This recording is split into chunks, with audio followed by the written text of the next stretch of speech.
Dear students, welcome back to my channel exam Hunter with नियम। Exam Hunter के इस YouTube platform पे आप सभी का हार्दिक हार्दिक स्वागत है। जैसा कि आप सभी स्क्रीन पे देख पा रहे हैं, my today's topic is federalism, संघवाद, and it is derived from the class 10th political science subject. And we will discuss very most important one liner questions in this topic, that is very important for your forthcoming board examination. तो आइए start करते हैं आज की इस series को। जैसा कि आप सभी स्क्रीन पे देख पा रहे हैं, हमारा जो टॉपिक है फेडरलिज्म, संघवाद। फर्स्ट ऑफ ऑल मैं आप सभी के साथ ये डिस्कस करना चाहूँगा कि गवर्नमेंट के डिवीजन ऑफ पावर्स के अकॉर्डिंग टू फॉर्म्स होते हैं, दो रूप होते हैं सरकार के। एक यूनिटरी फॉर्म होता है और दूसरा फेडरल फॉर्म होता है। Unitary system and federal system, एकात्मक शासन प्रणाली और संघात्मक शासन प्रणाली। तो इसके जो बेसिक डिफरेंसेस है उसे हम इस डायग्राम में डिस्कस कर लेते हैं। फर्स्ट ऑफ ऑल आप देख पा रहे हैं स्क्रीन पे, यहाँ पे यूनिटरी सिस्टम के बारे में जो कुछ की फीचर्स हैं उनकी बात करेंगे। और डेफिनेशन है a system in which all powers are concerned concentrated in the central government. जितनी भी शक्तियाँ होती है सेंट्रल गवर्नमेंट में कॉन्सेंट्रेट करती हैं। केंद्र सरकार के पास सारी शक्तियां निहित होती हैं एकात्मक शासन प्रणाली में, और इसे ही हम यूनिटरी फॉर्म ऑफ गवर्नमेंट या यूनिटरी सिस्टम या फिर एकात्मक शासन प्रणाली कहते हैं। लेकिन हम अगर फेडरल सिस्टम की बात करें तो इसमें all powers are divided between central and state governments. तो इसमें क्या होता है, केंद्र और राज्य सरकारों के मध्य शक्तियों का विभाजन होता है। तो ये आपका संघात्मक शासन प्रणाली है। की फीचर्स की बात करें तो इसमें एकात्मक में आपका सिंगल लेवल ऑफ गवर्नमेंट होता है, सरकार का एक स्तर होता है। Central government is more supreme than other government.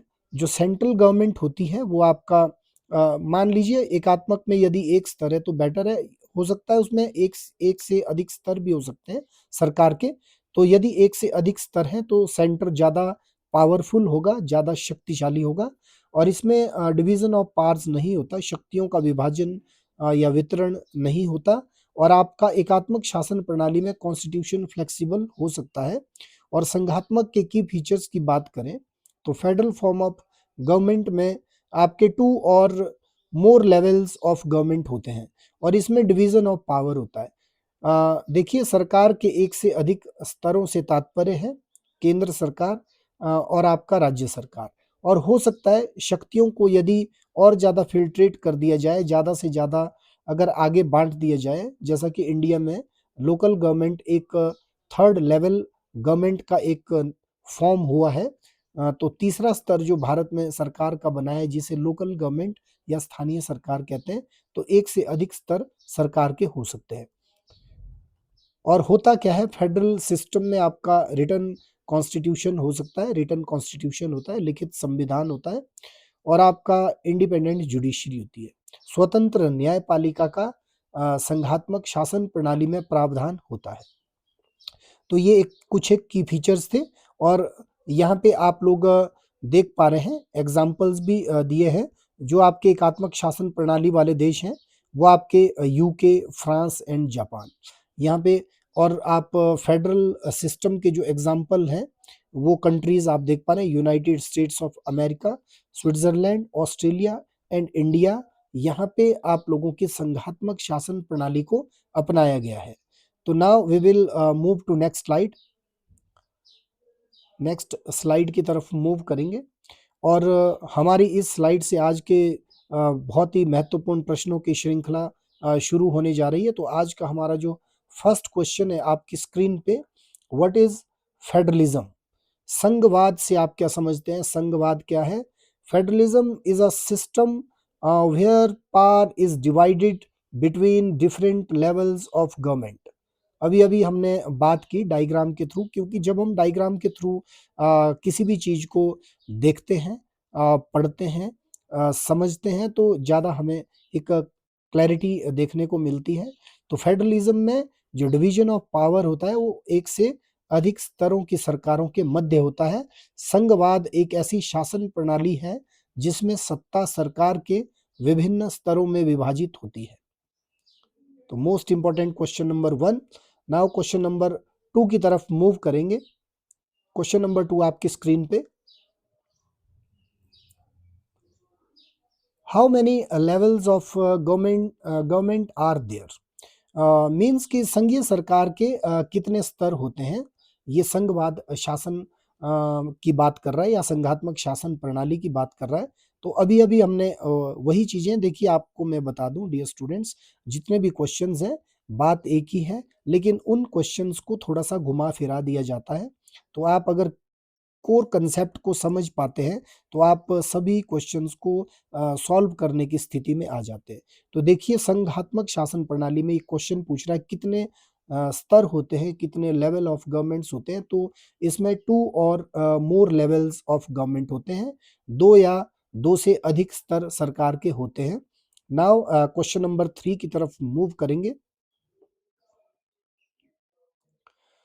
Question number 3, how many levels of government in India. लेकिन इंडिया के पर्सपेक्टिव में क्वेश्चन है कि यहाँ पर सरकार के कितने स्तर हैं, भारत में सरकार के कितने स्तर हैं। तो 3 levels of government in India, 3 levels of government, 3 स्तर सरकार के भारत में देखने को मिलते हैं। और मैं आपको बता दूं, एक आपका सेंट्रल गवर्नमेंट है, केंद्र सरकार है। सेकंड आपका स्टेट गवर्नमेंट है, राज्य सरकार है। और थर्ड आपका लोकल गवर्नमेंट मीन्स स्थानीय सरकार है। Question number 4, what type of federalism exist in India. Bharat में संघवाद का कौन सा प्रकार है। तो बहुत ही इंटरेस्टिंग क्वेश्चन है डियर स्टूडेंट्स। यहाँ पे हम देख पा रहे हैं संघवाद का जो स्वरूप है भारत में, वो है centralised form of federalism. Very very important, संघवाद का केंद्रीकृत रूप भारत में देखने को मिलता है। इट मीन्स भारत में शक्तियों का विभाजन तो किया गया है केंद्र और राज्य सरकारों के बीच, लेकिन ध्यान दें भारत में जो संघीय शासन प्रणाली है वहां पे हमारा केंद्र सरकार अधिक शक्तिशाली दिखती प्रतीत होती है। मीन्स केंद्र सरकार के पास या सेंट्रल गवर्नमेंट के पास ज्यादा पावर्स है। तो इसे कहते हैं संघवाद का केंद्रीकृत रूप। तो नाउ क्वेश्चन नंबर 5 की तरफ मूव करेंगे। क्वेश्चन नंबर 5 आपकी स्क्रीन पे।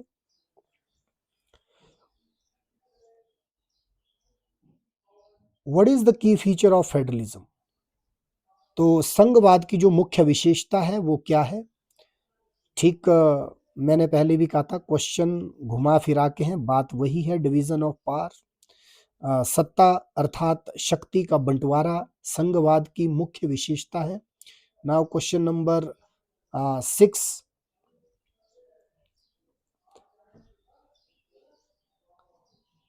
What is the main M of federalism.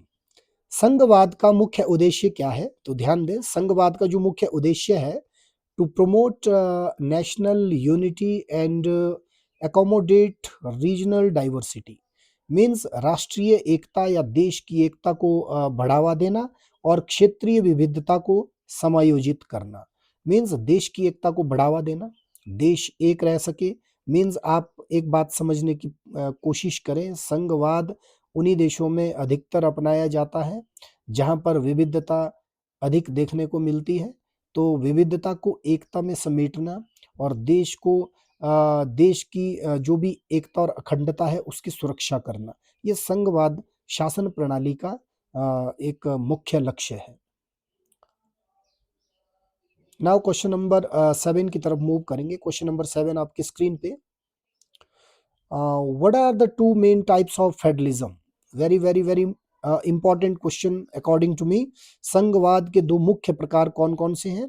संघवाद के जो मुख्य प्रकार है, the first one is coming together and the second one is holding together. इसे हिंदी में कहेंगे एक साथ आने वाले संघ और एक साथ रहने वाले संघ। कमिंग टुगेदर, कमिंग टुगेदर वो संघवाद का रूप है जिसमें क्या होता है कि आपका जो स्टेट्स होते हैं वो आपस में एक एग्रीमेंट करते हैं, साथ मिलकर क्या करते हैं, केंद्र सरकार के साथ एक एग्रीमेंट करते हैं और एक संघीय शासन प्रणाली को ऑप्ट करते हैं, एक नेशन को बिल्ड करते हैं, उसे ही बोलते हैं coming together.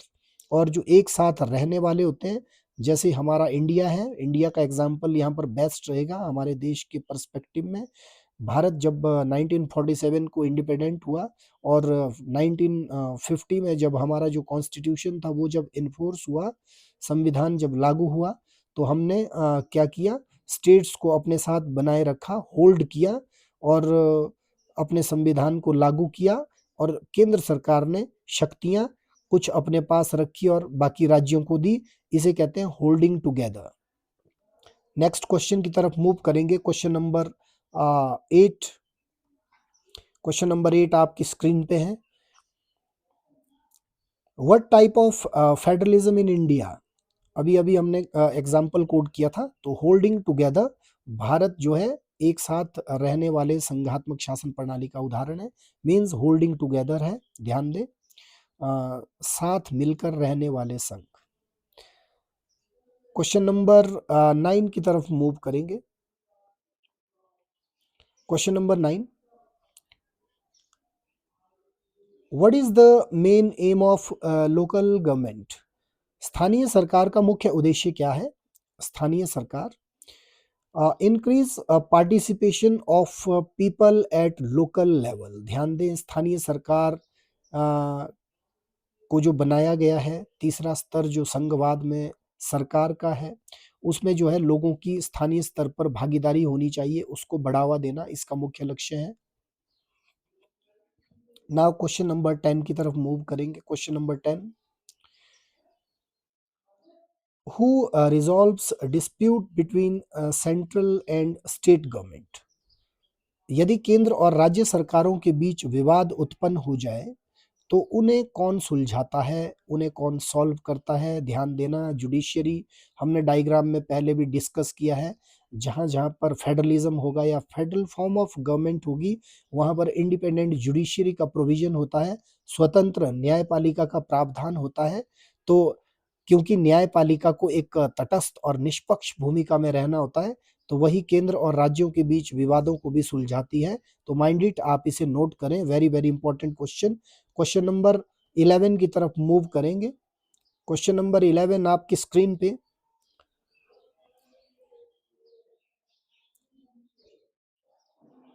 In unitary form of government, power is concentrated in which government?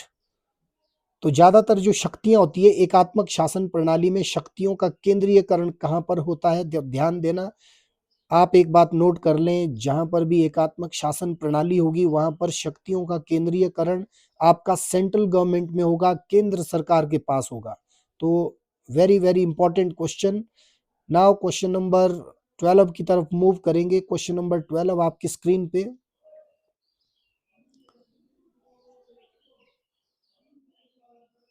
Question number 12, in which list is the power to make laws on different subjects divided in India? Means कि भारत में विभिन्न विषयों पर कानून बनाने की शक्ति किन किन सूचियों में विभाजित की गई है?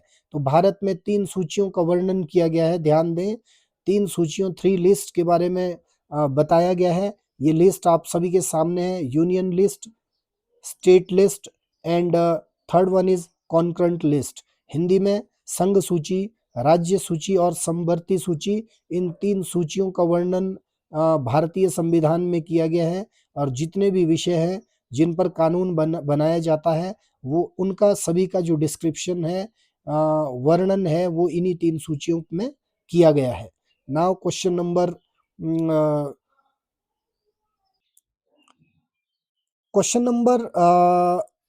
13 की तरफ मूव करेंगे। क्वेश्चन नंबर 13 आपकी स्क्रीन पे।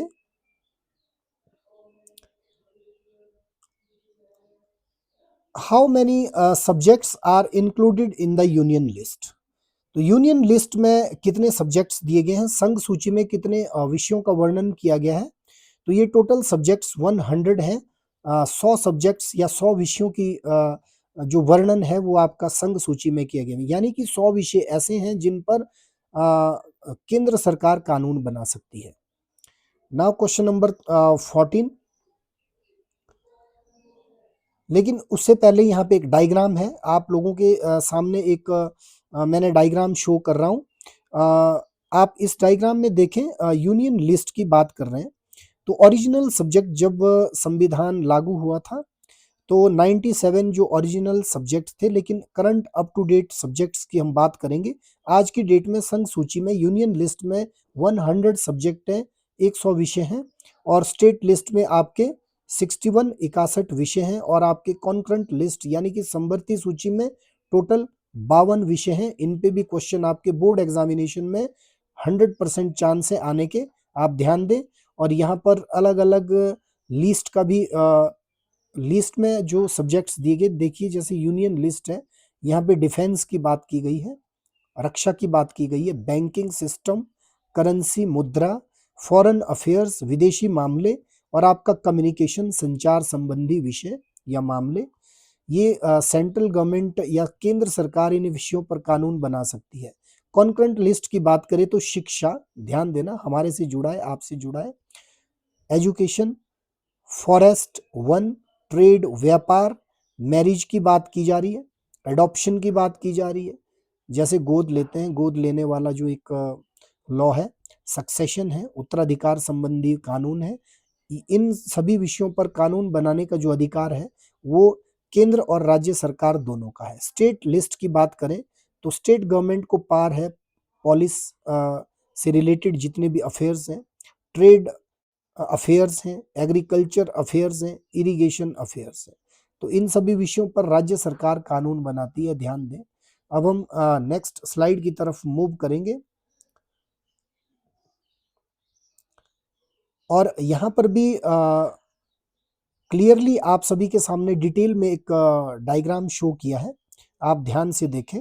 ये आपका यूनियन लिस्ट है, टोटल 100 सब्जेक्ट्स हैं। जैसे हम सब्जेक्ट की बात करेंगे, defence, foreign affairs, atomic energy, railway, banking, currency या मुद्रा, आरबीआई से रिलेटेड, टेलीकॉम से रिलेटेड, स्पेस से रिलेटेड, और आपका इनकम टैक्स यानी कि आयकर से संबंधी कानून केंद्र सरकार बना सकती है। और यदि स्टेट लिस्ट की बात करें तो हमें हमने अभी अभी भी डिस्कस किया था प्रीवियस स्लाइड में, पॉलिस, एग्रीकल्चर यानी कृषि, हेल्थ स्वास्थ्य, लैंड भूमि संबंधी, local government, irrigation, market, alcohol and state taxes. तो इन पे जो कानून है वो राज्य सरकारें बना सकती है, और टोटल जो सब्जेक्ट है वो आपके 61 है।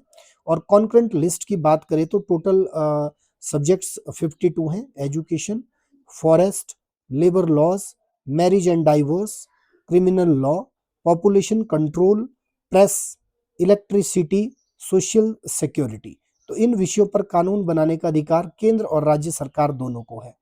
तो ये थी हमारी स्लाइड जिसमें हमने डिस्कस किया कि तीनों लिस्टों में कौन कौन से विषय शामिल हैं। तो नेक्स्ट स्लाइड की तरफ मूव करेंगे। हमारा क्वेश्चन है क्वेश्चन नंबर 14 आपकी स्क्रीन पे। How many languages are there in the Indian constitution and in which schedule are they mentioned? भारतीय संविधान में कुल कितनी भाषाएं हैं और उनका वर्णन किस अनुसूची में किया गया है? तो ध्यान दें, भारतीय संविधान में टोटल लैंग्वेजेस 22 हैं, और इनका जो वर्णन है ये 8th शेड्यूल में किया गया है।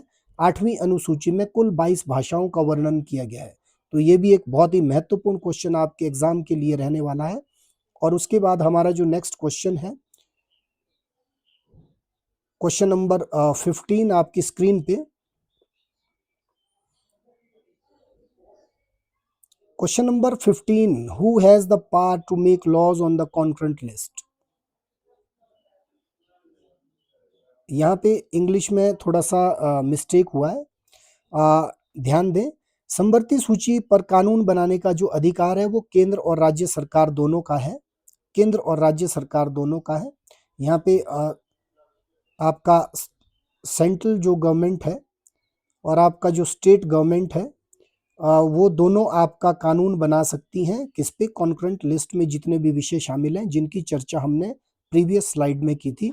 नाउ क्वेश्चन नंबर 16 की तरफ मूव करेंगे। क्वेश्चन नंबर 16 फिर से रिपीटेड है। क्वेश्चन नंबर 16,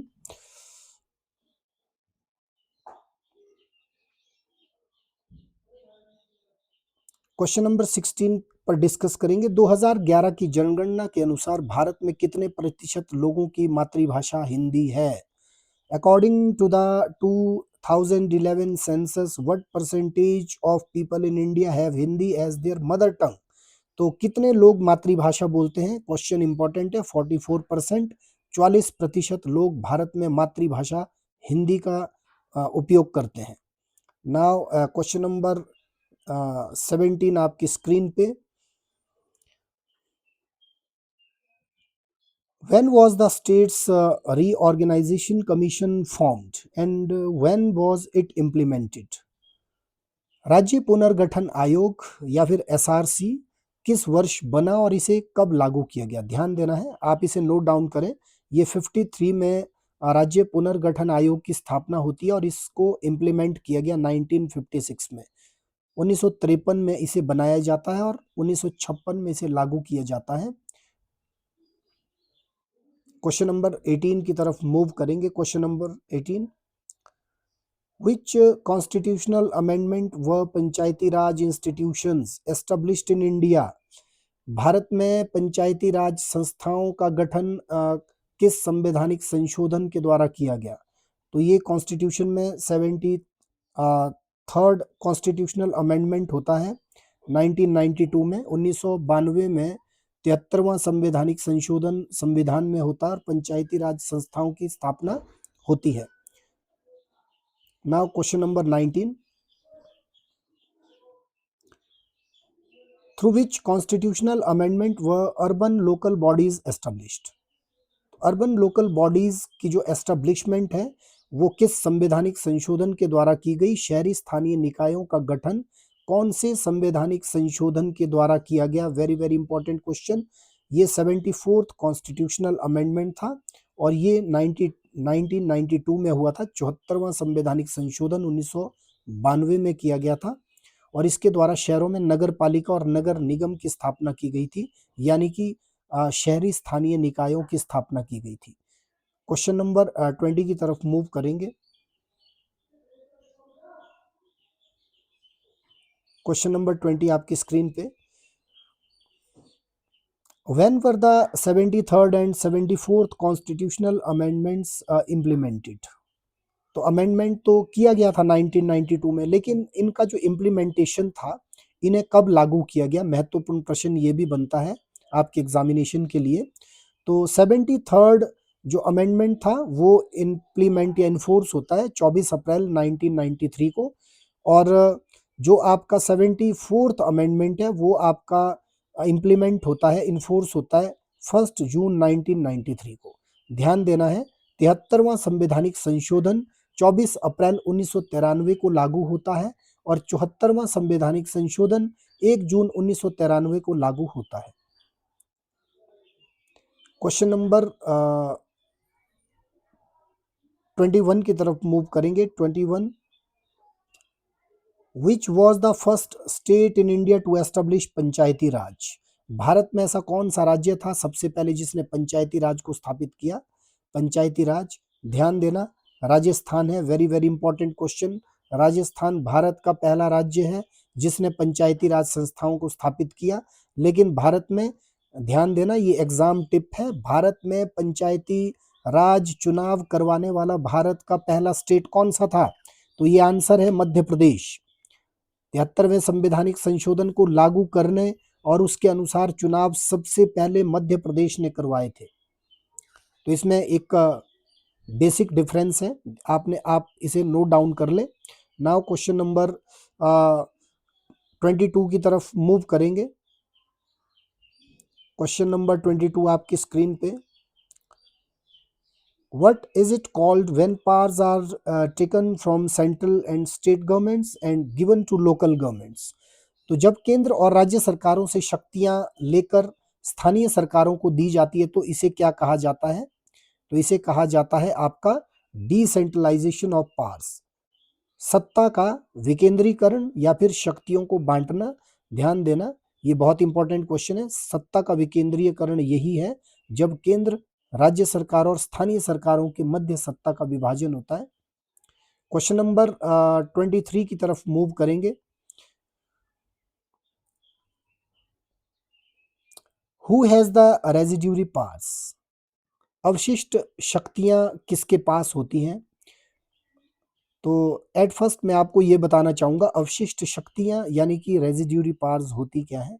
तो ध्यान दें, जिन 3 लिस्ट का हमने पहले चर्चा की थी, जिसके बारे में डिस्कस किया था, union list, state list and concurrent list, केंद्र सूची, राज्य सूची और समवर्ती सूची, उन सभी सूचियों में अलग-अलग विषय दिए गए हैं, जिन विषयों पर अलग-अलग सरकारें अपने क्षेत्राधिकार में रहकर कानून बनाती हैं। लेकिन जो विषय इन 3 सूचियों में शामिल नहीं होते हैं, वो अवशिष्ट शक्तियों के दायरे में आते हैं, यानी कि अवशिष्ट शक्तियाँ केंद्र सरकार के पास आती हैं, तो उन विषयों पर कानून केंद्र सरकार बनाएगी, सेंट्रल गवर्नमेंट बनाएगी, जिनका वर्णन उन 3 सूचियों में नहीं किया गया है। तो स्टेट गवर्नमेंट के पास ये पावर्स होती हैं, अवशिष्ट शक्तियाँ। यहाँ पे भी एग्जाम टिप आप देख लें, अवशिष्ट शक्तियाँ वे होती हैं जो किसी भी सूची में शामिल नहीं होती हैं। नाउ क्वेश्चन नंबर नेक्स्ट आपकी स्क्रीन पे 24, who is the head of a municipal corporation? तो म्युनिसिपल कॉरपोरेशन शहरी स्थानीय निकाय है, जिनका गठन जो है 74वें संवैधानिक संशोधन के द्वारा किया गया।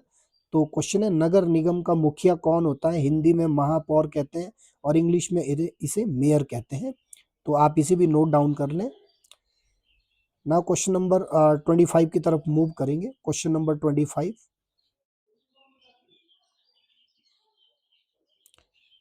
25 से पहले आप सभी के सामने एक स्लाइड यहाँ पे फिर से मैं डिस्कस करने चाहूँगा। ये structure of municipality in India है, आप इसे ध्यान से देख लें। जैसे कि अर्बन लोकल बॉडीज होती है, उसके 3 मेन टाइप्स होते हैं, आप इसे देख लें। नगर पंचायत, म्यूनिसिपल काउंसिल एंड नगर निगम। तो नगर पंचायत का क्राइटेरिया यहाँ पे दिया गया है, जो ट्रांजिशनल एरियाज होते हैं, संक्रमण क्षेत्र होते हैं, यानी कि ग्रामीण से शहरी आबादी की ओर जिनका संक्रमण होता है, तो उनको जो है नगर पंचायत का दर्जा या स्टेटस दिया जाता है। Municipal council medium size town होते हैं, मध्यम आकार के कस्बे होते हैं, और जो लार्ज सिटीज होती है उन्हें नगर निगम का स्टेटस दे दिया जाता है। तो हमारे स्क्रीन पे अब हम नेक्स्ट क्वेश्चन की तरफ मूव करेंगे। क्वेश्चन नंबर 25 आपकी स्क्रीन पे, give examples of countries that formed a federation bye coming together. Holding together के बारे में हमने बताया कि हमारा इंडिया का जो एग्जाम्पल है वो बेस्ट एग्जाम्पल है। तो हम बात करेंगे साथ आकर संघ बनाने वाले देशों के उदाहरण दीजिए। आपके सामने स्क्रीन पे ये कंट्रीज है, USA, United states of America, Switzerland and Australia. ये सभी के सभी कमिंग टुगेदर फेडरेशन के एग्जाम्पल हैं। क्वेश्चन नंबर नेक्स्ट 26 आपकी स्क्रीन पे, between Sri Lanka and Belgium, which country adopted a federal system based on the principle of power sharing? तो इसका आंसर है बेल्जियम। श्रीलंका और बेल्जियम में किस देश ने सत्ता की साझेदारी का सिद्धांत को अपनाकर संघीय व्यवस्था को अपनाया था? तो आंसर है Belgium. Very very important question. Now question number 27 की तरफ मूव करेंगे। Question number 27, which type of government in Belgium? तो बेल्जियम में जो सरकार है, अभी अभी हमने देखा, उसने संघीय शासन प्रणाली को अपनाया, फेडरल गवर्नमेंट या फेडरल फॉर्म ऑफ गवर्नमेंट को ऑप्ट किया। तो संघीय सरकार बेल्जियम में देखने को मिलती है। लेकिन हमने फर्स्ट लेसन में जो डिस्कस किया था, पावर शेयरिंग लेसन में, हमने देखा था श्रीलंका ने ठीक इसके ऑपोजिट जो है यूनिटरी सिस्टम को अपनाया था। वहां पर उसने मेजोरिटेरियनिज्म, जो आपका बहुसंख्यकवाद है, उस सिद्धांत को अपनाया था। ठीक है, तो अब हम नेक्स्ट क्वेश्चन की तरफ मूव करेंगे। क्वेश्चन नंबर 28 आपकी स्क्रीन पे, name the institution that conducts election for panchayat and municipality in Indian states. तो पंचायत और नगर निगम या नगर पालिकाओं के चुनाव करवाने वाली जो संस्था है, वो आपका election commission of India, election commission, निर्वाचन आयोग। आप इसे नोट डाउन करें। नाउ क्वेश्चन नंबर 29 की तरफ मूव करेंगे। क्वेश्चन नंबर 29 आपकी स्क्रीन पे,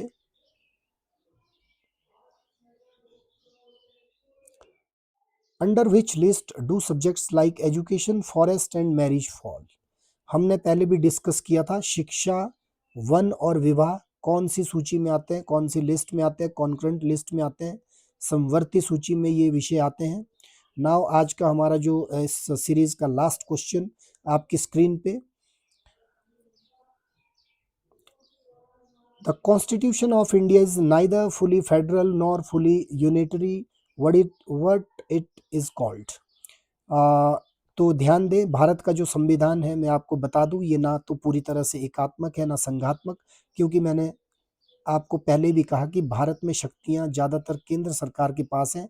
तो भारत में ना तो पूरी तरह से संघीय शासन पद्धति को ऑप्ट किया गया है, ना तो यूनिटरी फॉर्म ऑफ गवर्नमेंट के। तो भारत का जो संघीय ढांचा, इसे अर्ध संघीय या फिर आपका क्वेसी फेडरल कहा जाता है। आप स्क्रीन पे आंसर देख सकते हैं, इसे अर्ध संघात्मक भी कहा जाता है। तो ये हमारा आज का जो 30 क्वेश्चंस की ये जो सीरीज थी, आई होप आप सभी ने अच्छे से इसे देखा होगा, समझा होगा, और आप सभी को मैं बेस्ट विशेस देना चाहूँगा आपके एग्जामिनेशन के लिए। लेकिन फाइनली हम लास्ट स्लाइड में मैप देख लेते हैं। इस मैप को आप देख रहे हैं, वर्ल्ड मैप। यहाँ पे आप देख रहे हैं फेडरल पॉलिटिकल सिस्टम है। वर्ल्ड मैप पर आप देख पा रहे हैं, जैसे आपका कनाडा है, यूएसए है, आपका अफ्रीका, साउथ अमेरिका कॉन्टिनेंट में ब्राजील है, अर्जेंटीना है, ठीक है। आपका अफ्रीका में एक साउथ अफ्रीका है, रशिया है, और आपका इंडिया है, आपका स्पेन है, आपका जर्मनी है यूरोप में, ठीक है, और आपका ऑस्ट्रेलिया है, आपका मलेशिया है। यहाँ पर आपका फेडरल फॉर्म ऑफ गवर्नमेंट को ऑप्ट किया गया है। लेकिन सेकंड जो मैप है नीचे, यहाँ पर फेडरल एंड यूनिटरी का अलग अलग कलर से शो किया गया है। जहाँ पर ब्लूइश कलर है, वहाँ पर एकात्मक शासन प्रणाली को अपनाया गया है, ठीक है। और आपका जैसे आपका एशिया में चाइना जो हमारा नेबर कंट्री है, यहाँ पर एकात्मक शासन पद्धति को ऑप्ट किया गया है।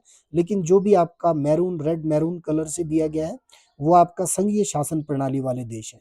तो आपको मैप से भी थोड़ा आइडिया मिलेगा। तो मैं अंत में यही कहना चाहूँगा कि आप इन सभी क्वेश्चंस को अपनी अपनी बुक में नोट डाउन कर लें, और आपको मेरी तरफ से आपके परीक्षाओं के लिए बेस्ट विशेस। और ध्यान दें, ये सभी सीरीज जिसमें 30 क्वेश्चन हमने कवर अप किए, ये ना केवल आपके स्कूल एग्जामिनेशन के लिए इम्पोर्टेंट रहेंगे। जो भी मेरे चैनल पर मेरे साथ जुड़ रहे हैं या आगे जुड़ेंगे, उन सभी के जो भी कॉम्पिटिटिव एस्पायरेंट्स हैं, अभ्यर्थी जो भी रहेंगे प्रतियोगी परीक्षाओं के, उन सभी के लिए भी ये सीरीज महत्वपूर्ण होने वाली है। क्योंकि इसमें जितने भी एनसीईआरटी बुक्स के जो भी जीके बुलेट्स हैं, उन सभी को कवर अप किया जा रहा है। तो इन्हीं शब्दों के साथ मैं आज अलविदा लेता हूँ। जय हिंद, जय भारत, और आप सभी को मेरी तरफ से एक बार फिर से अग्रिम शुभकामनाएं।